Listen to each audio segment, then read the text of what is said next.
Hey guys, Dr. Morse, Injury Experts here.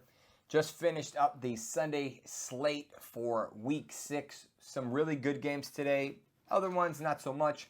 I thought this one was going to be a little bit more high scoring, but Joe Burrow and the Cincinnati Bengals managed to pull it off despite not scoring a whole lot of points. Let's talk about all the different injuries that happened today. We're starting to accumulate a ton. Some of the guys are starting to come off IR. Some guys are coming off of the PUP list from injuries from last year. So this is kind of a busy week. Before we go any further, let's talk about this advertisement right here. Do me a favor and check it out. Looking to up your game in sports betting? Meet OddsJam, your ultimate ally in the world of data-driven wagering. With over 260 sportsbooks under its belt, OddsJam is the go-to platform for savvy bettors. Here's how it works.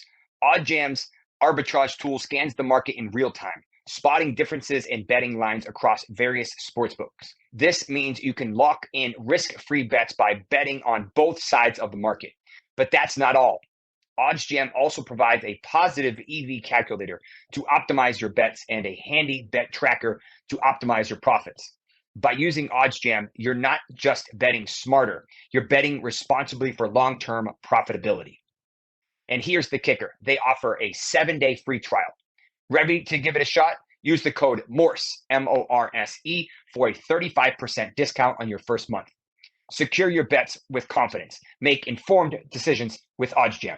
All right. Thank you very much for listening to that. If that's something you're interested in, check it out. On Thursday night, we saw Jordan Mason suffer a left AC sprain, which is basically this joint right here. He had went into the locker room, got x-rays, realized they were negative. He said, you know what, I can come back into the game. Made one carry, and that was it. Some people said, hey, this was Vegas chiming in. I don't know. All I know is he did not hit his over, and he was close. And he probably could have went back into the game, but he didn't. And now we'll have to figure out if there's going to be a 2 or 3-headed backfield, depending on if he's going to miss any time. Probably not. This morning's game at 9:30 was over in London again, and we saw Travis Etienne suffer another injury. He was coming off of a stinger, which is usually a hyperextension of the neck, which usually causes numbness and tingling down the arm. Then he suffered a hamstring strain, and that was pretty much it for the day. I don't believe I saw him go back into the game. They really didn't look good at all.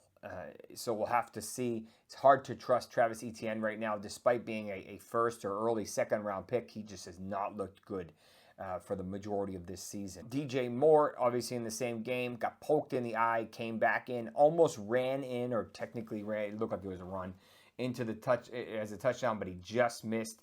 He should be fine for next week. There were a bunch of players in the 1 o'clock games that suffered injuries early and were done for the game. Dallas Goedert with a hamstring strain, Chris Olave with a concussion, and Jerome Ford also with a hamstring strain. So the issue with Chris Olave is that because this was a concussion today, Sunday, and he's supposed to play again on Thursday, and the concussion protocol is 5 steps, he doesn't have enough time to clear the concussion protocol. Therefore, he is out week 7 as well. That should be how it plays out. Surprisingly, Patrick Surtain, who they planned on playing on Thursday, also suffered a concussion, so he would also technically be out. I was a little impressed with Spencer Rattler today. He actually looked pretty good, considering he moved in the pocket. He had good arm strength. He wasn't a fish. He didn't just get pummeled. He made a game of it, and it was pretty good. And Drake May looked really good. Threw for 240, more than most of the league today. Beautiful throws. Didn't run as much as I thought he would. Overall, the line, had troubles, but pretty solid game. Maybe he gets Stevenson back next week.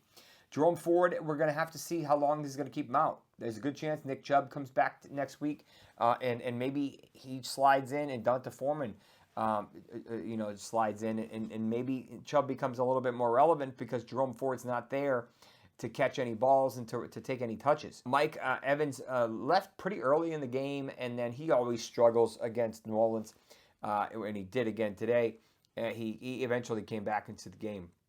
Marvin Harrison could have had a really good day, but unfortunately he suffered a concussion. I don't think he recorded a single touch all day.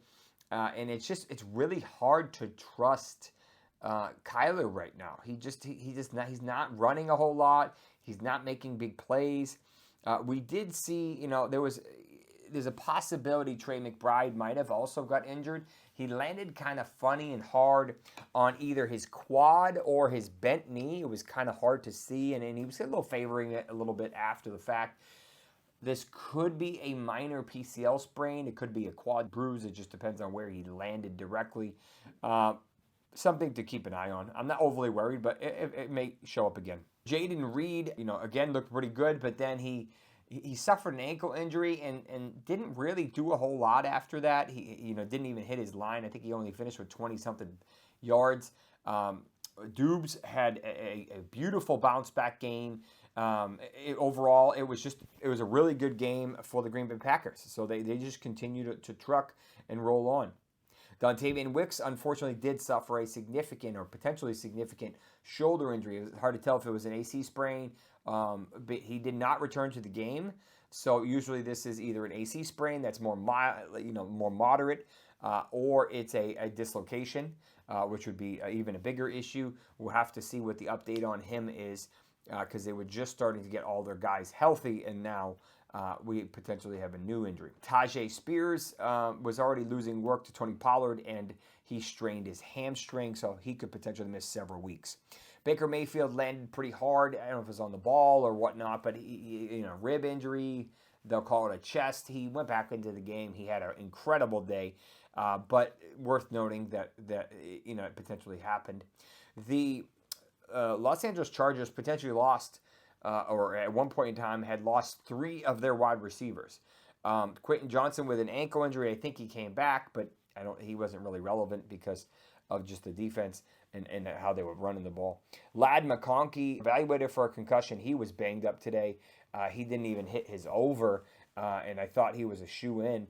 And then their 4th or 5th string, whatever he is, Semi Fehoko, I think he suffered a possible injury as well. We'll have to keep an eye on that.